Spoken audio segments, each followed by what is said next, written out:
Hi అండి, అందరికీ నమస్తే. Good morning. ఎలా ఉన్నారండి? అందరూ బాగున్నారా? మన చుట్టూ అందరూ బాగుండాలి, అందులో మనం ఉండాలి.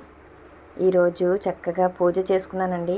మన గార్డెన్లో పూసిన ఎన్నో రకాల రోజెస్, అలాగే చాలా రకాల పువ్వులు ఎక్కువ వచ్చాయి. చక్కగా పూజ కూడా చేసుకున్నాను, మీకు చూపిద్దామని. అయితే ఇక్కడ నేను మల్లెపూలు కూడా ఇంకా కాస్తూనే ఉన్నాయండి. మల్లెపూలు బాగా పూయాలంటే మనం ఎప్పటికప్పుడు పూసిన తర్వాత వాటి చిగురిని కట్ చేసేసుకోవాలి. అలా కట్ చేస్తూ ఉంటే అది కాలంతో పని లేకుండా సీజన్ కాకపోయినా కూడా మనకి ఎప్పుడూ కూడా నిత్యం పూలు ఉంటూనే ఉంటాయి. దీనికైతే ఒక మంచి ఫర్టిలైజర్ కూడా నేను చెప్పానండి మన ముందు వీడియోస్లో. ఆ విధంగా చేయండి. చక్కగా మల్లెపూలు కంటిన్యూస్గా పూస్తూనే ఉంటాయి. చూసారా అసలు ఈ స్మెల్ అయితే ఎంత బాగుంటుందో. పెద్ద పెద్ద పువ్వులండి, చాలా చక్కగా మనకి అది సువాసన వెరజిల్లుతాయి అన్నమాట. ఓకే, ఇక్కడికి వస్తే బీరకాయలు ఉన్నాయండి. బీరకాయలు కూడా కట్ చేసుకున్నాను. ఎలాగో వచ్చాను కదా అని ఇంకా మనకి కూరకు కావాల్సినవి ఏమైనా ఉన్నాయేమో అని చూస్తే ఒక 2-3 బీరకాయలు ఇవన్నీ నాకు కనిపించాయి. కిందన కూడా ఒక బీరకాయ తెంపుకున్నాను. ఏదో మన కూరకి సరిపడగా మనకి ఒక రోజుకి వస్తే చాలండి. వంకాయలు, బెండకాయలు, పచ్చిమిరపకాయలు, బీరకాయలు ఇలా అయితే అసలు ఆగకుండా నాకు ఎప్పుడు రోజు ఏదో ఒకటి ఉంటూనే ఉంటుంది అనమాట. ఇక్కడికి వస్తే నాకు ఇక్కడ రోజెస్ అయితే భలే పూసాయండి.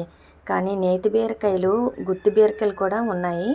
అవేంటంటే విత్తనాలు లేవు. ఇది ఒకసారి చూడండి, చెర్రీ టమాటోస్ అండి. చెర్రీ టమాటోస్ అయితే చాలా బాగా వస్తున్నాయి ఇప్పుడిప్పుడే. నేనైతే వెయ్యలేదండి, వెయ్యకుండానే వచ్చినాయి ఈ మొక్కకి.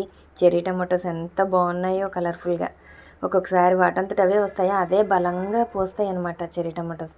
నేతి బీరకాయలు కూడా సీడ్స్ కానీ ఉంచాను కదా, అవి కూడా నేను కట్ చేసుకున్నానండి. ఇక్కడేమో రోజెస్ భలేగా పోస్తున్నాయి. ఇక అయితే నేను మొన్న చెప్పిన చిట్కాలు పాటించండి, ఎంత బాగా పోస్తాయంటే కంటిన్యూస్గా మనకి రోజెస్ అనేవి ఉంటూనే ఉంటాయి. చూడండి, ఇక అలాగా పూస్తాయి, మంచి కలర్ఫుల్గా ఉంటాయి. పెద్ద పెద్ద పువ్వులు మొగ్గలుగా ఉన్నప్పుడే మనం మంచిగా ఫర్టిలైజర్ కనుక ఇస్తే పువ్వు బాగా విరబూస్తుందండి. మొగ్గలుగా ఉండి పడిపోవడం కానీ అలా ఏం ఉండదు. పెస్ట్ కంట్రోల్కి అయితే నీమ్ ఆయిల్ అయితే నేను స్ప్రే చేస్తూ ఉంటాను. నీమ్ ఆయిల్ స్ప్రే చేసామంటే ఏదైనా మనకి ఫంగస్ కానీ డిసీజ్ కానీ ఉంటే ఆ మొక్క నుంచి అది పోతుంది. చక్కగా పువ్వులు ఎప్పుడూ పూస్తూనే ఉంటాయి. ఇలా పూసిన తర్వాత మనం ముదిరిపోయిన కొమ్మను కనుక కట్ చేసేసుకుంటే మళ్ళీ చిగురు పెట్టుకుంటూ వచ్చేస్తుందండి.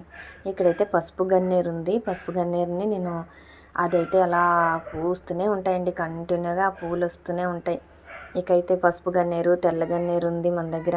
ఇంకా ఆల్మండ్ ఫ్లవర్స్ కూడా ఉన్నాయి. ఆల్మండ్లో 2 కలర్స్ ఉన్నాయి, ఎల్లో ఉంది, మామూలుగా పింక్ కలర్ కూడా ఉందండి.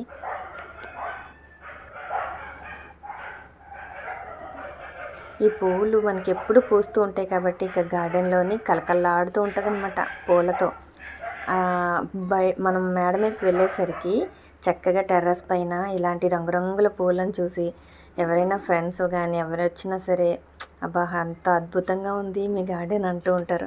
అంటే ఆ పూల పరిమళాలు, కాయగూరలు చూసి, ఫ్రూట్స్ చూసి చాలా హ్యాపీ ఫీల్ అయిపోతూ ఉంటారనమాట. మనమైతే ఎప్పుడూ అవుతూ ఉంటాము, వాళ్ళైతే ఒకసారి చూసి ఎంత షాక్లో అయిపోతారు, ఏంటి టెర్రస్ పైన ఇలా పెంచొచ్చా అని. ఇక్కడైతే కిందన కొన్ని మల్లెపూలు అలాగే శంఖం పూలు కూడా తెచ్చుకున్నానండి. చూడండి ఎన్ని పూలు వచ్చాయో. ఇలా రోజు పూస్తూనే ఉంటాయండి, చాలా కలర్ఫుల్ ఫ్లవర్స్.